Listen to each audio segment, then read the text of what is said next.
తిరుమల శ్రీవారి ఆలయ నిబంధనలకు విరుద్ధంగా ఆలయ ప్రవేశాలు కలకలం రేపాయి. ఇవాళ ఆణివార ఆస్థానం సందర్భంగా శ్రీరంగం దేవస్థానం తరపున పట్టు వస్త్రాల సమర్పణ జరిగింది. 10 మందికి మహాద్వార ప్రవేశం కల్పించింది టీటీడీ.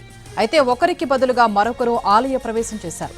ఆలయ ప్రవేశం జరిగినప్పుడు టీటీడీ విజిలెన్స్ సిబ్బంది గుర్తించలేకపోయారు.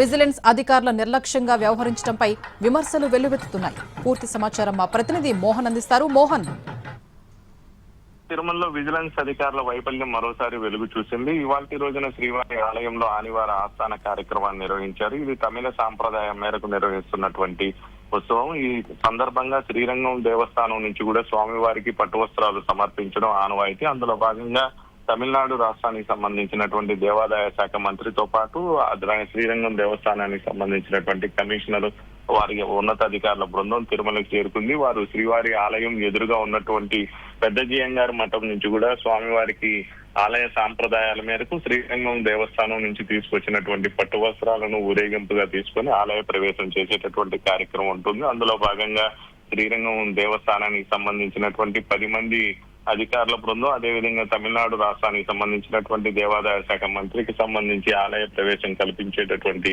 ఉత్తర్వులు అయితే టీటీడీ జారీ చేసింది. అందులో భాగంగా ఇవాళ ఉదయం జరిగినటువంటి కార్యక్రమంలో 10 మంది ఏదైతే తమిళనాడు రాష్ట్రానికి సంబంధించినటువంటి ప్రతినిధులకు టీటీడీ అనుమతులు ఇచ్చిందో వారిలో ఒకరికి బదులు మరొకరు ఆలయ ప్రవేశం చేశారు. మహాద్వారం వద్ద ఈ విషయాన్ని గుర్తించవలసినటువంటి టీటీడీ విజిలెన్స్ అధికారులు గుర్తించకపోవడం నిజా వైఫల్యంగా కూడా భావిస్తున్నారు. దీనికి సంబంధించి మహాద్వార ప్రవేశ నిబంధనలు కూడా పూర్తి స్థాయిలో అమలు చేయలేనటువంటి పరిస్థితిలో టీటీడీ విజిలెన్స్ అధికారులు ఉండడంపై విమర్శలు వెల్లువెత్తుతున్నటువంటి పరిస్థితి అయితే ఉంది. ఇలాంటి ప్రధాన ఘట్ట సమయంలో అందరూ ఉన్నతాధికారులతో పాటు టీటీడీకి సంబంధించినటువంటి సభ్యులందరూ కూడా ఆలయంలోనే ఉన్నటువంటి సమయంలో కూడా గుర్తించలేని విధంగా టీటీడీ విజిలెన్స్ అధికారులు వ్యవహరించడం ఇప్పుడు విమర్శలకు తావిస్తుంది. చొప్ప right, thank you Mohan Prasad.